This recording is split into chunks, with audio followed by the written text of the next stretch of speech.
Tunisian consumers are concerned about continued price increases.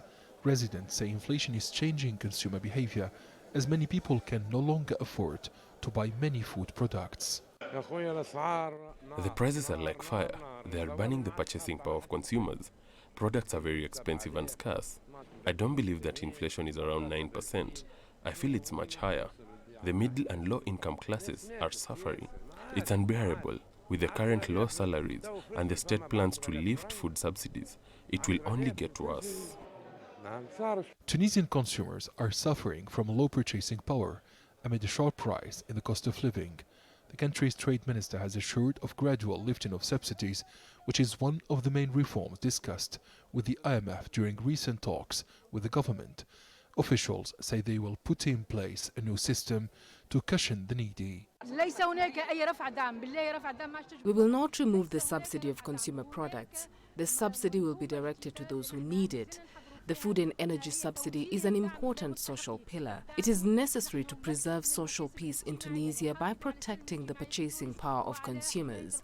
Instead of subsidizing prices, we will help those who need it directly, raise salaries and reduce food prices. Tunisia's head of state has acknowledged that the rising cost of living is affecting millions of consumers in the country amid the current economic turmoil. Meanwhile, the government has denied any plan to remove food subsidies.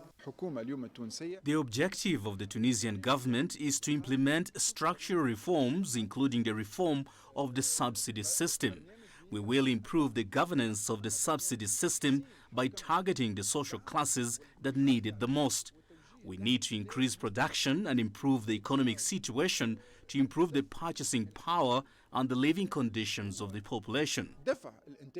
Officials in the trade and agriculture departments have blamed the shortage of some food products and the unprecedented inflation as being behind the higher production cost, a decline in supply, as well as rising prices on the international market due to the Russia-Ukraine conflict. Authorities in Tunisia say that the agreement with the IMF will pave the way for the economic and financial rescue of the North African state.